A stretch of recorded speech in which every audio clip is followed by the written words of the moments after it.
Hey friends, welcome to my first video of a series I don't know what to call yet, but let's call it my Halo 5 and 6 predictions. So, sit back, relax, and watch my funny, silly gameplay, and listen to my predictions and our ideas for Halo 5 and 6. First off, these ideas will be either for a side storyline or even a Spartan Ops storyline. Only for Halo 6 I'll give a grand overall storyline idea that I have. Let's start. We all want the Arbiter back, right? Come on, he's awesome, alright? Let's just admit it. 4 years have passed since the last time we see him, and I want to say that he should come back and leads a group of rogue elites. You know how the rogue elites, Cortana thought the rogue elites the elites at the beginning of Halo 4 were rogue, but we end up finding out that is the actual Covenant, for some reason wearing some older armor, but I feel like we should have a real rogue group of elites, and they actually against the Covenant and would help humanity if they so choose.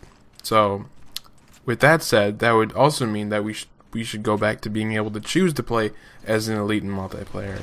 Come on, I'd like to do that too. I mean, Halo Reach had an interesting idea, you know, playing, I can't remember what it was called, but you did the elites versus the Spartans, and then you do Elite Slayer and whatnot.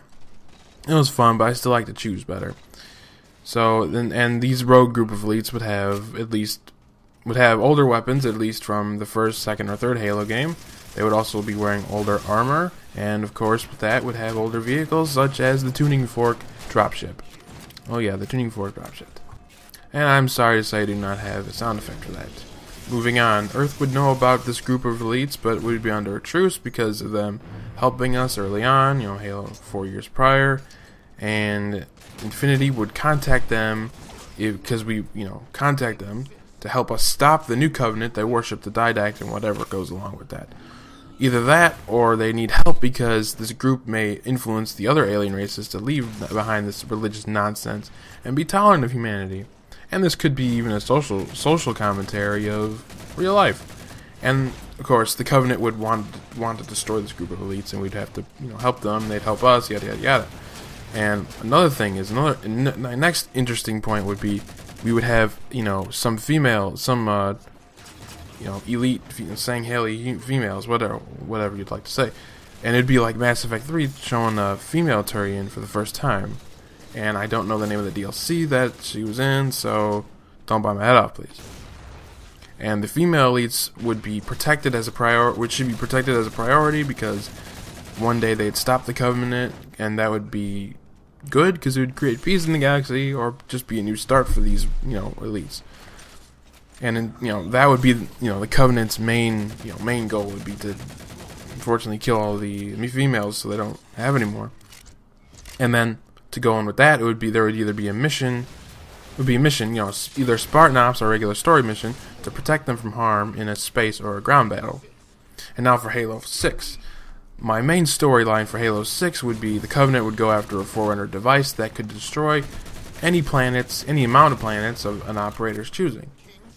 So it would be a race to get to it first, and once there, I don't want to spoil it, but Master Chief would get there, and of course that's how you'd win, and you'd have the option to destroy all the planets under the Covenant control. He can destroy all of them. The player can destroy all of them, none of them, or just the grunts, or we could have just lit a match on their planet, they would have been gone in an instant. Poof of methane gas, or whatever you want to call it. And you would have a choice to either destroy or spare the Sangheili homeworld, but the Arbiter would try to persuade you not to, because of, they could have a truce for all eternity, and they could work together to conquer the galaxy.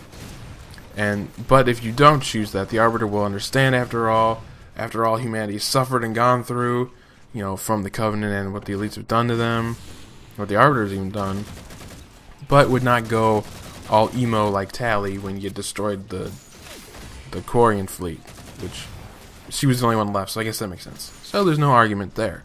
So my question to you is, should Halo 6 have an epilogue, or should it just leave up to the imagination of the player? Or should it just have a legendary ending that will make it so Microsoft gets more money to make 3 more games? I don't want that. Just to let you know, I don't want that. Because 6 is enough. We're fine.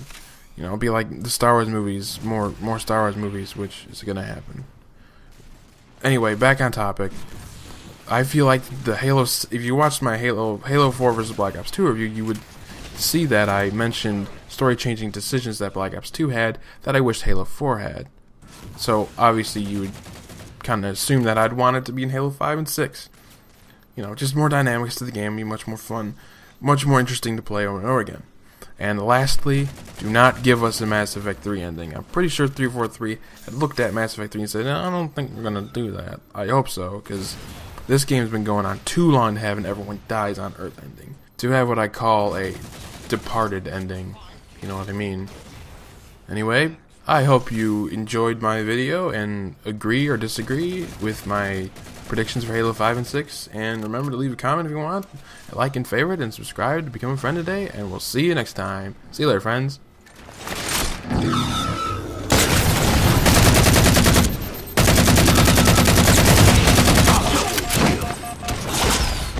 You're the king.